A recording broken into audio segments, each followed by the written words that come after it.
Olá, meu nome é Sérgio, sou professor da disciplina Introdução à Agropecuária e vamos iniciar a nossa segunda aula. Lembro que essa aula deverá ser complementada com a leitura do caderno didático e com a realização das atividades propostas no aula. Então vamos começar. Na aula passada, falamos das competências do técnico em agropecuária e que ele está habilitado para atuar em todas as etapas do processo de produção agropecuária. Vendas de insumos, de máquinas, prestação de serviço, crédito rural ou na produção em si e na comercialização dos produtos. E descrevemos suas capacidades, como por exemplo, conhecer e fazer uso de tecnologias, monitorar a implementação de técnicas agrárias, coordenar e executar as atividades relacionadas à produção agrícola e zootécnica. Relembramos um pouco da história da agropecuária no Brasil e abordamos os principais ciclos de cultura no Brasil. O ciclo da cana-de-açúcar, o ciclo da borracha, o ciclo do couro. E discutimos o agronegócio no Brasil e em Minas. Por fim, conceituamos os principais termos do agronegócio: commodities, demanda, insumos e outros. Pois bem, então vamos à nossa segunda aula. A economia de um país é dividida em 3 setores: o setor primário, o setor secundário e o terciário. Essa divisão está relacionada com os produtos produzidos, os modos de produção e os recursos utilizados.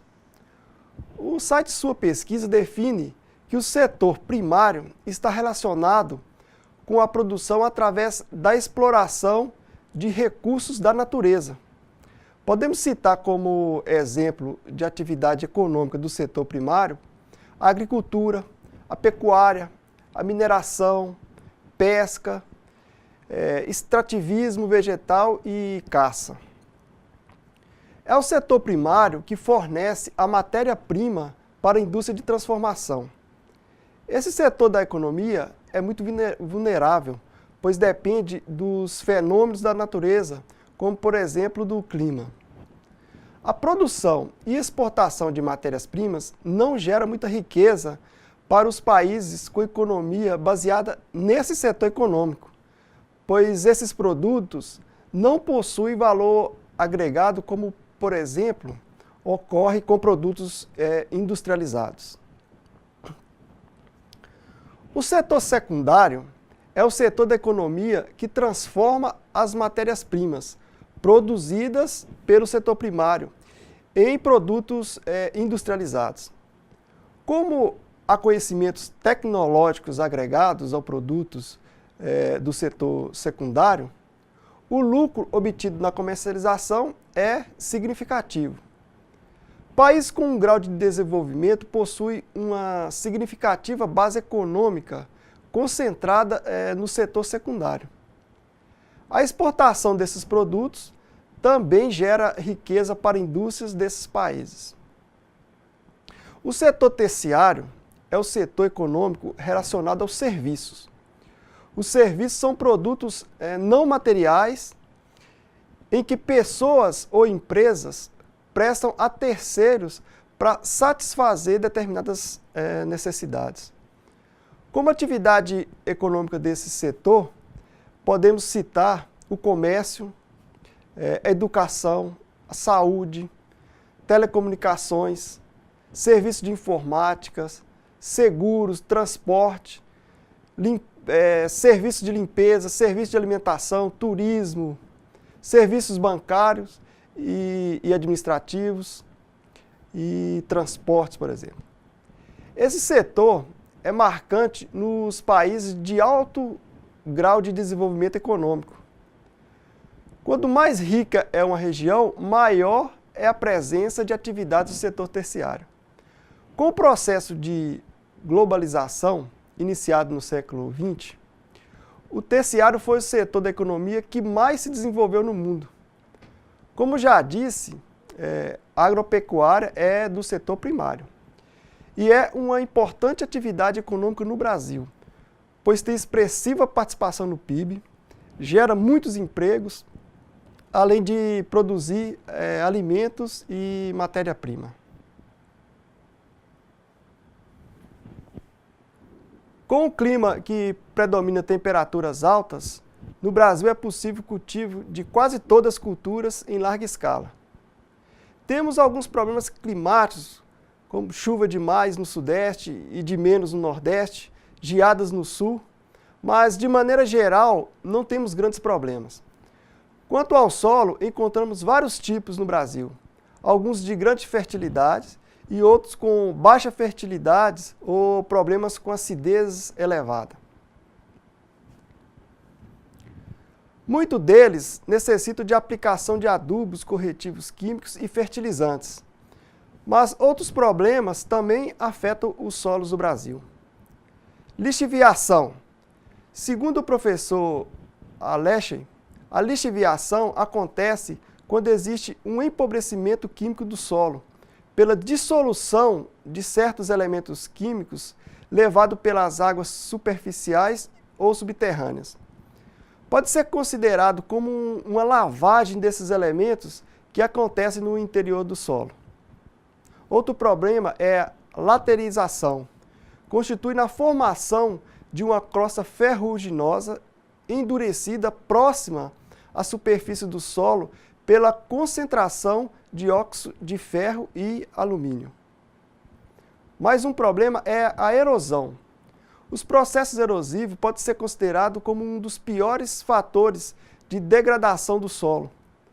Quando a erosão acontece, ela começa pelos horizontes superficiais, onde existe o acúmulo de matéria orgânica, essencial para a manutenção de muitos ecossistemas. Quando esses são perdidos pela erosão, os horizontes superficiais, dependendo de sua composição química, são impróprios para o desenvolvimento das plantas e, com isso, tanto para restaurar a área para a agricultura ou mesmo para recuperar a vegetação natural, fica muito difícil reverter a situação, conforme o professor Alexei.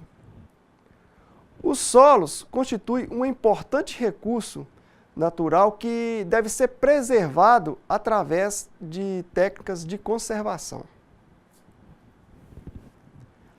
A agricultura pode ser praticada de diversas formas. O site Mundo Educação mostra que os sistemas agrícolas se distinguem a partir do tamanho da área cultivada e do índice de produtividade alcançada. Quando falamos em sistemas agrícolas, nos referimos à agricultura, que se apresenta de duas formas: agricultura intensiva e agricultura extensiva. Na agricultura intensiva, é usado em todas as etapas da produção um grande número de insumos. Esse tipo de sistema agrícola é marcado pela aplicação de técnicas e de tecnologias. Faz parte da agricultura intensiva a mecanização aliada ao uso de insumos que são aplicados na preparação do solo, além de sementes selecionadas que são imunes de pragas e adequadas ao tipo de clima, aos herbicidas, inseticidas, entre outros. Para o desenvolvimento de todas as etapas, existe o acompanhamento de um técnico, ou um agrônomo ou um técnico agrícola. Esse sistema de produção agrícola é conhecido também como agricultura moderna ou comercial. Seus produtos têm como destino a exportação. Já na agricultura extensiva, são usados os elementos dispostos na natureza sem a inserção de tecnologias. Por isso, possui uma baixa produtividade. A produção depende unicamente da fertilidade natural do solo. Por não usar insumos agrícolas, é necessário ocupar grandes áreas de cultivo. Outro sistema de produção é o plantation. É sistema que utiliza grandes áreas, técnicas modernas, muita mão de obra, elevada produtividade e são normalmente monoculturas para exportação. Hoje em dia, o plantation ainda é praticado em países subdesenvolvidos.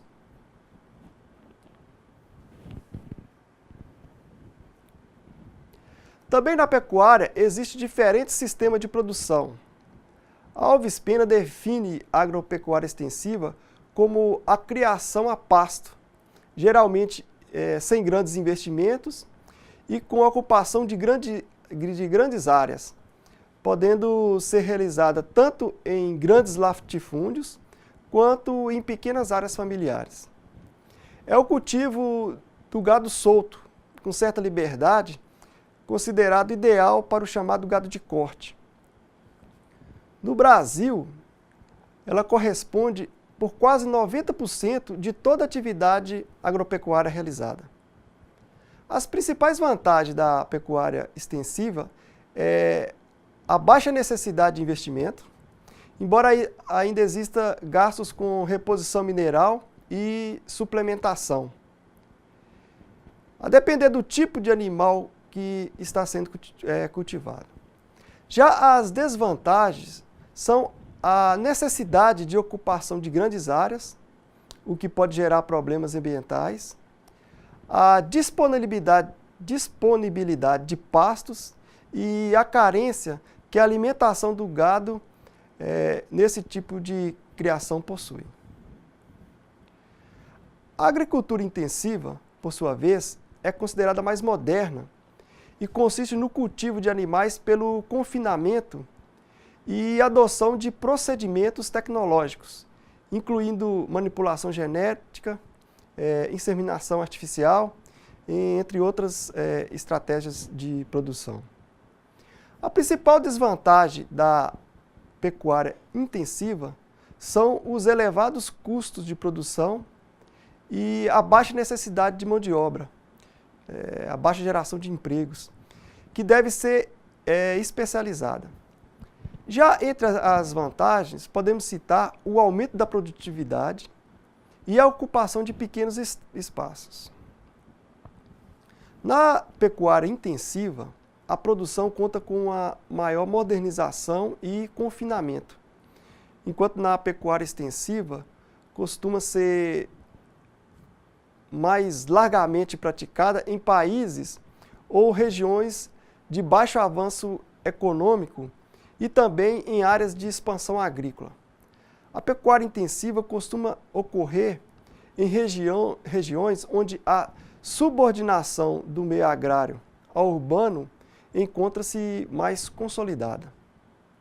Além desses dois sistemas, existe também o sistema semi-intensivo, que é a pecuária semi-intensiva, que é a junção das duas.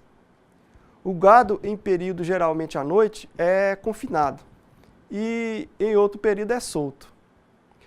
Hoje, o pecuarista, por atuar em um mercado muito competitivo, procura tecnologias para melhoria da produtividade.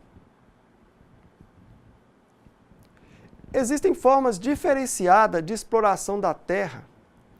A produção agropecuária pode ser explorada diretamente pelo proprietário ou indiretamente. Aí entram os parceiros, arrendatários, poceiros, glireiros. Então, parceiros ou meeiros são aqueles que utilizam as terras do proprietário e meia ou divide com este a produção obtida. O arrendatário é aquele que paga um aluguel ao proprietário para produzir nela. E o poceiro, aquele que utiliza terra que encontra vazia, sem produção, para a sua subsistência. Ocupa terras, na verdade, de outras pessoas. O glireiro falsifica títulos de propriedades e vende terras que não são suas. Os problemas enfrentados pela agropecuária brasileira são muitos. Bresser Pereira afirma que estão ligados a causas técnicas, econômicas, políticas e estrutural. A causa técnica está ligada ao baixo nível de instrução e cultural do agropecuarista. Causa econômica, a falta de recursos próprios e dificuldade de acesso ao financiamento. Causa política, a falta de ações governamentais e inversão de propriedades. E a causa estrutural, na falha da distribuição das terras, dificuldades de armazenamento e transporte dessa produção. Segundo Bresser Pereira, nas 3 primeiras causas, técnicas, econômicas e políticas, a possibilidade de intervenção humana nesses setores,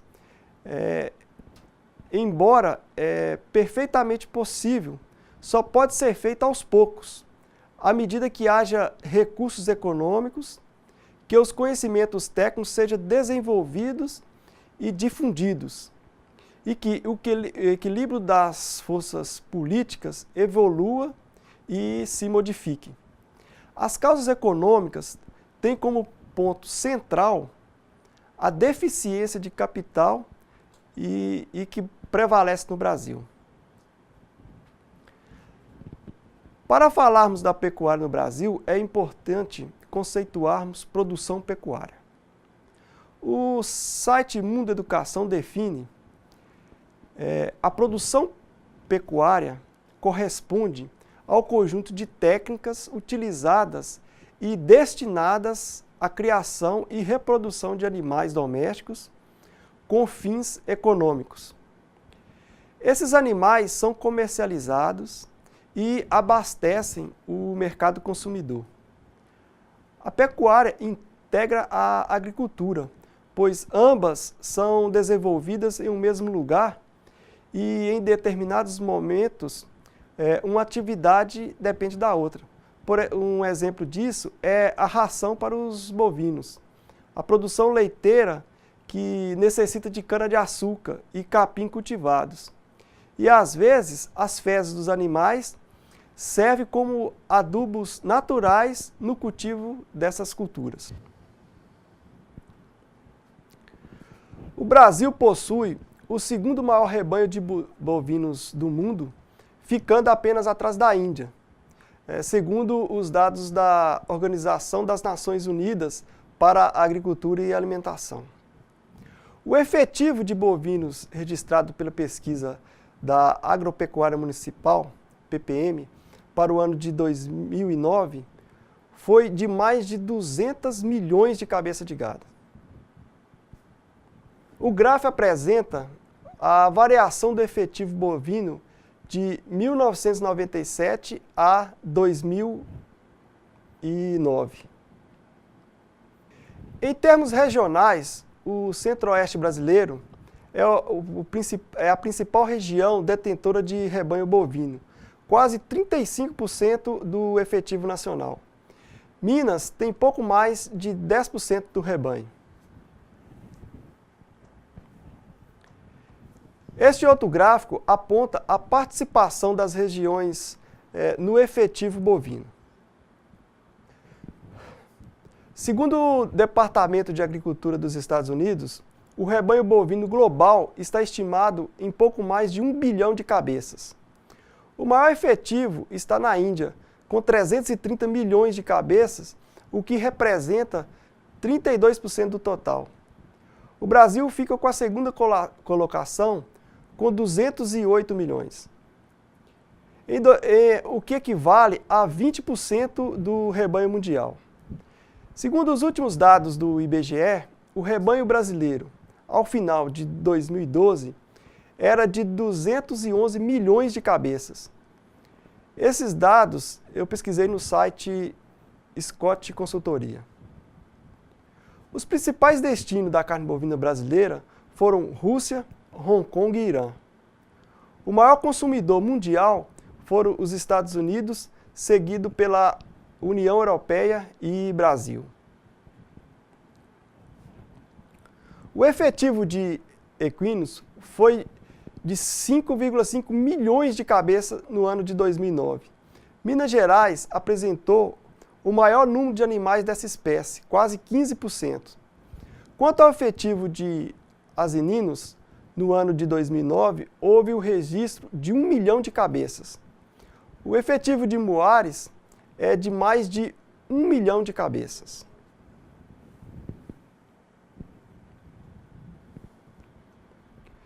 No rebanho de médio porte, entre suínos, caprinos e ovinos, segundo o IBGE, o efetivo de suínos foi de quase 38 milhões de cabeças em 2014, um aumento de 3,2% em relação a 2013.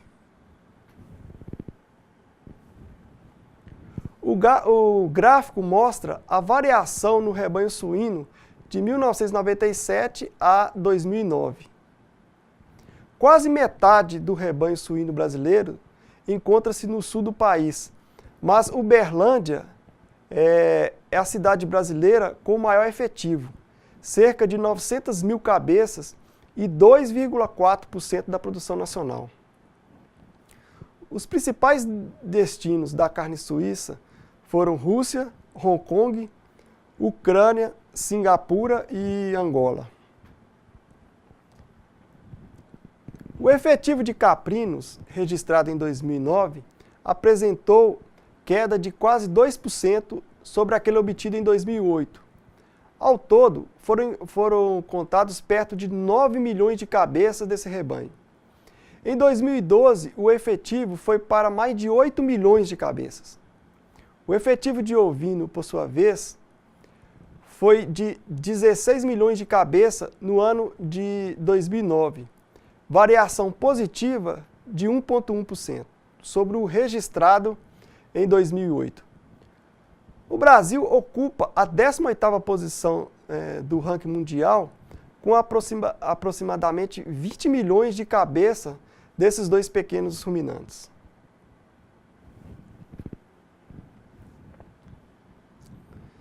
Em relação aos galináceos, no primeiro semestre de 2015 foram abatidas 1,38 bilhão de cabeças de frangos. Esse resultado significou queda de 1,9% em relação ao trimestre imediatamente anterior e aumento de 2,1% na comparação com o mesmo período de 2014, segundo o IBGE. O gráfico apresenta a evolução do abate de frangos por trimestre de 2010 a 2015. O peso acumulado das carcaças foi de mais de 3 milhões de toneladas no primeiro trimestre de 2015. Esse resultado representou queda de 0,6% em relação ao trimestre imediatamente anterior e aumento de 2,6% frente ao mesmo período de 2014. Os estados do Pará, São Paulo e Santa Catarina foram os principais produtores. A pesquisa Produção da Pecuária Municipal, divulgada pelo Instituto Brasileiro de Geografia e Estatística, IBGE, mostra que o número de animais que integram o levantamento como um todo ficou estável em 2013. O destaque, em termos de variação, foi o de codornas, que subiu mais de 10% em relação ao ano anterior, somando em dezembro de 2012 18 milhões de unidades, com o estado de São Paulo respondendo por 54% do total. Os estados com os maiores efetivos de codorna foram São Paulo, Espírito Santo e Santa Catarina.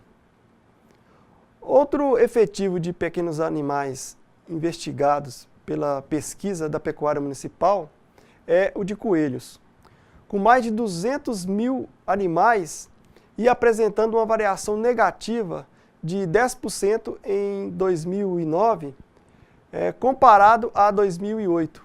Esse efetivo tem no estado do Rio Grande do Sul a sua maior participação nacional.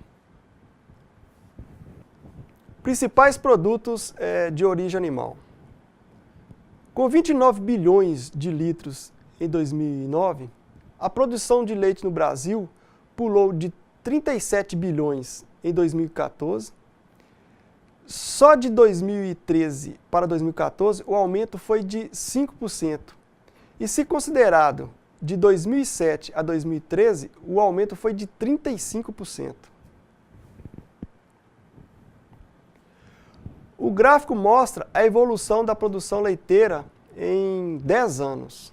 O dólar em alta complica a importação e favorece a produção nacional. Ainda, o déficit de produção deve incentivar os produtores a investir no setor. Nesse cenário, o valor médio do litro chegou a R$ 1,05 em 2013. Para se ter uma ideia, era de 64 centavos em 2009. O consumo per capita de leite no Brasil era de 168 quilos por ano.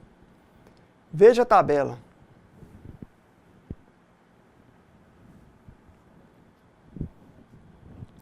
O Brasil é o terceiro produtor de leite do mundo, perdendo para Estados Unidos e Índia. Minas Gerais produziu quase 9 bilhões de litros em 2012. O site Milk Point destaca que, apesar de dados tão expressivos, o consumo de leite no país ainda está aquém do recomendado pelo Ministério da Saúde. O Guia Alimentar Brasileiro recomenda que o consumo de leite e derivados seja de pelo menos 3 porções diárias, que equivalem a 200 quilos por pessoa por ano. 35 quilos a menos do que é consumido atualmente no Brasil.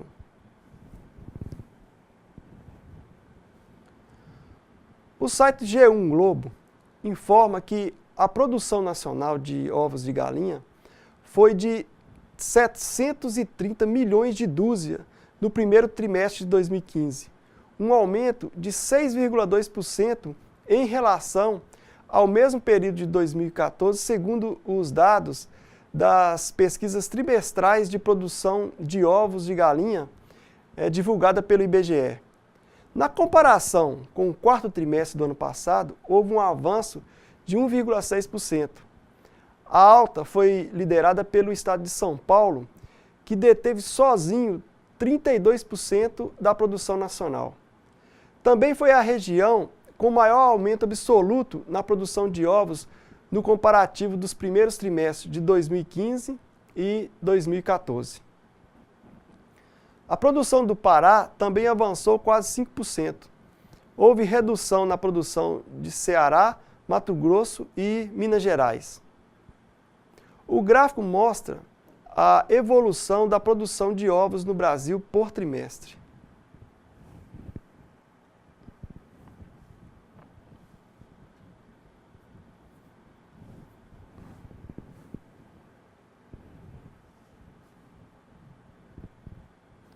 Agroenergia. O site AgroSustentável esclarece que os combustíveis fósseis, como o petróleo e o carvão vegetal, são hoje a base do modelo energético da maioria dos países. Porém, esses recursos, além de não serem renováveis, causam danos ao meio ambiente e são cada vez mais difíceis de serem explorados, já que são finitos. Daí a importância da agroenergia, tema que ganhou nos últimos anos no Brasil maior impulso e mais investimentos em pesquisas para solucionar principalmente o problema da deficiência desses combustíveis não renováveis. A agroenergia trata da fabricação e do uso dos diversos tipos de biocombustíveis, que têm origem em atividades no meio rural, como a produção agrícola, a pecuária e a florestal. São eles o etanol, o biodiesel, o biogás e outros derivados de biomassa. Os biocombustíveis e os resíduos de sua produção também são utilizados na geração de energia elétrica, que é a bioeletricidade. O site do Ministério da Agricultura aponta o Brasil como referência na produção de agroenergia. Programas como os do etanol e do biodiesel atraem a atenção do mundo por ofertar alternativas econômicas e ecologicamente viáveis à substituição dos combustíveis fósseis. Menos poluentes e mais barata, a geração de energia com o uso de produtos agrícolas representa a segunda principal fonte de energia primária no país. O consumo de álcool supera o da gasolina e o biodiesel já conta com a participação relevante na matriz de combustível do país, em mistura obrigatória com a gasolina. O Ministério da Agricultura planeja e promove ações que mobilizem a sociedade e Estado no sentido de reduzir o uso de combustíveis fósseis, a ampliação da produção e do consumo de biocombustíveis, a proteção do meio ambiente, maior participação no mercado internacional e a contribuição para a inclusão social. O investimento em pesquisa é a base para o desenvolvimento de tecnologias de produção agrícola, permitindo a identificação de plantas mais aptas, sistemas de produção mais eficientes e regiões com potencial.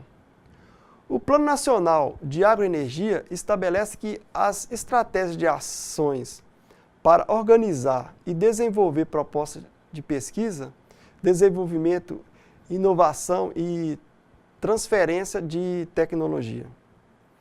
O objetivo é garantir sustentabilidade e competitividade para as cadeias produtivas da agroenergia. O valor bruto da produção agropecuária brasileira chega a quase 500 bilhões no ano, com base nas atualizações feitas em agosto pela Secretaria de Política Agrícola do Ministério da Agricultura. O valor é 1% maior do que os registrados em 2014. Os ganhos na agropecuária chegam a 2,2% e elevam a produção do setor para 170 bilhões, enquanto as 21 culturas analisadas aumentaram em 0,3% e totalizam pouco mais de 300 bilhões, conforme informou o coordenador geral de estudos e análises, o José Garcia Garques. Como pode ver, o agronegócio superou o crescimento geral do Brasil, puxando a média para cima. Assim chegamos ao fim de mais uma aula e espero encontrá-los na próxima. Obrigado e fique com Deus.